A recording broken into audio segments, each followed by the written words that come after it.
महान ऋषि भृगु बाबा की धरती, महान स्वतंत्रता संग्राम सेनानी चिप्पू पांडे और मंगल पांडे की इस बागी बलिया धरती को मैं सादर नमन करता हूँ।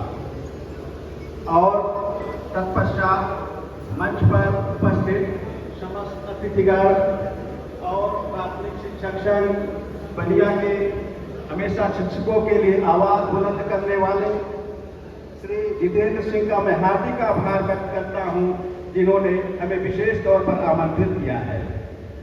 बात शिक्षक की हो रही है तो बहुत बातें शिक्षा के विषय में हुई। एडिशनल साहब ने कही कि आप शिक्षा दे कैसे, तो बात शिक्षा तो मुझे ये लगता है कि हमारे शिक्षक बहुत ही काबिल हैं और इतने काबिल शिक्षक पूरे विश्व में नहीं है जितने हमारे प्राथमिक शिक्षक में हैं। मैं दावे से कहता हूं इसी बीच में पीएचडी होल्डर बैठे हुए हैं, एमएससी बैठे हुए हैं, लेकिन आज वे कुछ मैं कहना नहीं चाहता हूं इस मंच से कि इनकी उन्मुक्तता, स्वच्छता कहीं न कहीं बाधित हो रही है। शिक्षक क्या होता है, गुरु क्या होता है? गुरु का अर्थ ही होता है बड़ा, और उसको छोटे में ना बांधिए कहीं, उसको छोटे में कहीं न बांधिए। बात गुरु की हो तो गुरु तो अपना सर्वस्व न्यौछावर करता है अपने शिष्यों पे। एक प्रसंग बड़ा अच्छा लगा मुझे पूरे जीवन में, मैंने पूरे महाभारत पढ़ी, गीता पढ़ी, भागवत भी पढ़ा। सबसे अच्छा जो प्रसंग लगा मुझे वो अर्जुन और महान उनके गुरु द्रोणाचार्य का प्रसंग लगा। बात हुई जब टेस्ट होने लगा, परीक्षा होने लगी, तो अर्जुन ने चिड़िया की आंख को भेदन करके सर्वश्रेष्ठ का खिताब जीता। तो अश्वत्थामा थे, गुरु द्रोणाचार्य के पुत्र थे, तो उन्होंने यही कहा कि पिताजी मैं तो आपका पुत्र हूं, मैं तो आपका पुत्र हूं, तो मैं सर्वश्रेष्ठ क्यों नहीं? तो बड़े प्यार से द्रोणाचार्य ने कहा कि मेरे पुत्र, तुम्हारा अधिकार मेरी संपत्ति पर है, मेरी विद्या पर नहीं, और मेरी विद्या पर उसी का अधिकार है जो मेरे सबसे नजदीक और सबसे प्रिय और मुझसे सब कुछ छीनने वाला होगा, और वह अर्जुन है। से विशिष्ट और सभागार में उपस्थित शिक्षक भाई, अपना देश गुरु परंपरा का देश रहा है और हमारे देश में शिक्षक केवल टीचर की भूमिका में नहीं होता, वो गुरु की भूमिका में होता है। और गुरु की भूमिका एक बहुत ही महत्वपूर्ण और बहुत ही विस्तृत भूमिका होती है। उन सब चीज़ों को आप लोग जरूर जानते हो। इसलिए मैं इस बात को कह सकता हूँ, बार बार इस बात को कहता भी रहा हूँ कि अक्षर ज्ञान देकर विद्वान हम बना सकते हैं। विद्वान ही बनने से केवल मनुष्य, मेरे समझ से मनुष्य नहीं रह जाता है। विद्वान और मनुष्य बनाने की भी क्षमता यदि है किसी व्यक्ति में, किसी परंपरा में है, तो गुरु परंपरा में है कि अक्षर ज्ञान देकर विद्वान भी बनाता है और मनुष्य भी बनाता है। हमारे देश के विद्वान बनाने की परंपरा गुरु परंपरा से जुड़ी हुई है। अपना देश की सामाजिक बनावट, सामाजिक रचना जो है मर्यादा पुरुषोत्तम राम के मर्यादा से जुड़ी हुई है, कृष्ण के योगी राज कृष्ण के विवेक से जुड़ी हुई है, भूत बावन भोले बाबा शंकर के त्याग से जुड़ी है। ये मर्यादा और ये विवेक और ये त्याग तीनों मिलकर भारत के समाज की रचना है, और यह प्रेरणा हमको मिलती है तो गुरु से मिलती है। गुरु वशिष्ठ नहीं होते तो मर्यादा पुरुषोत्तम राम की मर्यादा स्थापित नहीं हो पाती। गुरु संदीपनी नहीं होते योगी राज कृष्ण को महान राष्ट्रभक्ति उसी के कतार में आज भी हम पूछते हैं, एक विवेक के दायरे में पूछते हैं, तो गीता की रचना कृष्ण के द्वारा नहीं हो पाती।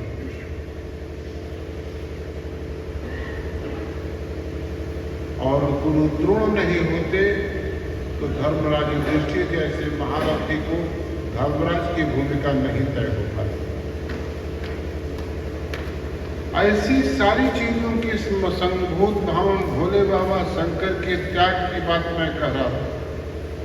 गुरु परंपरा में गुरु ने हमको बताया नहीं होता कि सृष्टि की रचना में सब सारी चीजों को सभी देवताओं ने ग्रहण कर लिया। विष को ग्रहण करने वाला कोई देवता नहीं था, तो भगवान शंकर ने विष को ग्रहण कर लिया। इसीलिए देवाधिदेव महादेव कहे जाते हैं। और आज वो सारे ज्ञान हमको गुरुओं से मिलते हैं।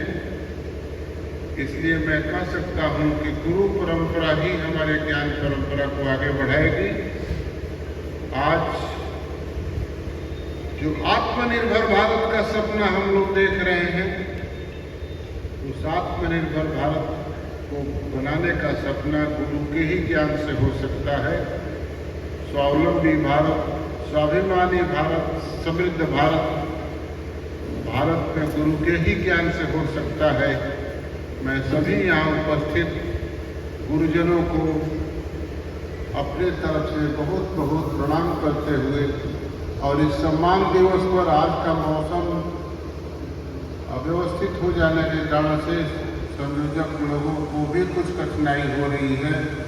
मैं आप लोगों से यह बात साझा करते हुए अपना निवेदन पूरा करता हूँ।